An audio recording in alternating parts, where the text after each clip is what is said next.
সুপ্রিয় শিক্ষার্থী, আজকে আমরা রাদারফোর্ডের পরমাণু মডেলের 3D অ্যানিমেশন তোমাদেরকে দেখানোর চেষ্টা করব। তোমরা সবাই রাদারফোর্ডের পরমাণু মডেল পড়েছ। বিজ্ঞানী আর্নেস্ট রাদারফোর্ড তার পরমাণু মডেল ব্যাখ্যা করার জন্য বিখ্যাত আলফা কণা বিক্ষেপণ পরীক্ষা করেছে। তো সেই আলফা কণা বিক্ষেপণ পরীক্ষাটা কি হয়তো আমরা অনেকে পড়েছি অন্যভাবে।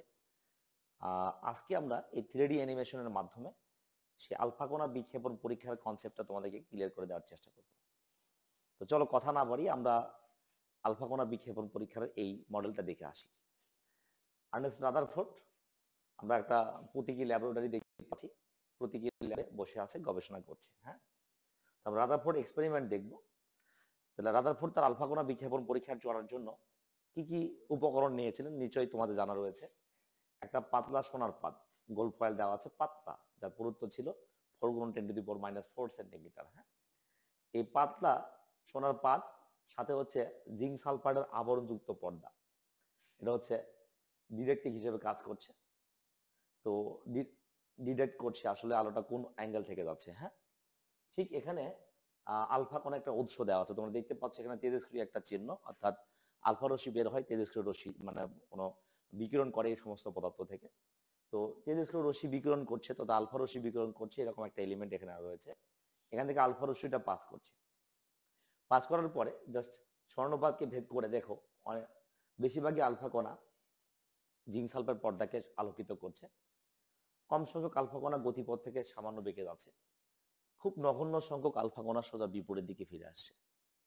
তো এই পরীক্ষাটা আমরা হচ্ছে এরকম করে, এটা হচ্ছে মূল পরীক্ষা আমাদের, যে কোনো অ্যাঙ্গেল থেকে আমরা ভিউ করে দেখাতে পারবো, বড় করে ছোট করে যে কোনো ভাবে দেখানো যাবে। তো আশা করি এই পরীক্ষাটা বুঝতে পেরেছো।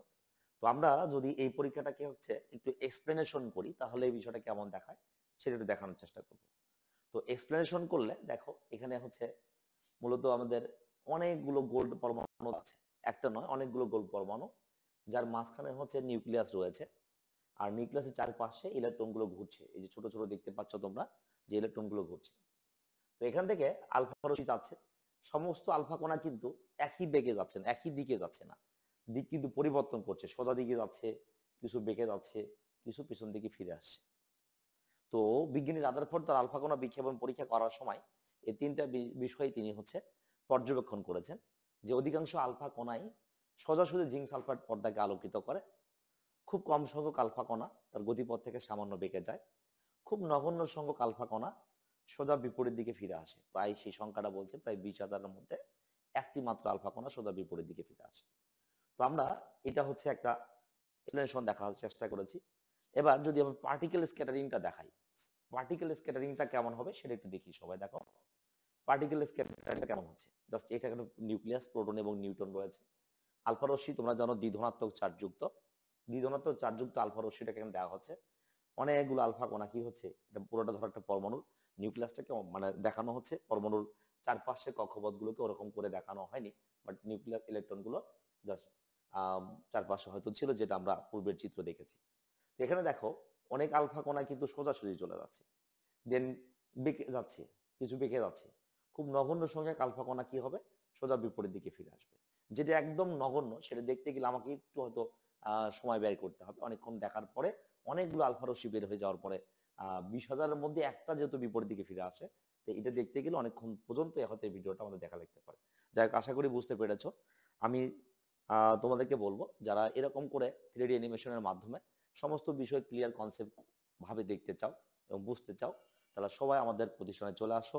আমরা প্রত্যেকটা টপিক্সের ওপর চেষ্টা করব তোমাকে সম্পূর্ণ ক্লিয়ার কনসেপ্ট তৈরি করে দিয়ে আগামী দিনের ভবিষ্যৎ গড়ার একটা পথে হিসেবে আমরা কাজ করার চেষ্টা করব। সেই পথটা নিয়ে আমরা এখানে শেষ করছি। অবশ্যই আরো ভিডিও দেখতে পাবে। সে পর্যন্ত সবাই ভালো থাকবে, সুস্থ থাকবে। আল্লাহ হাফেজ।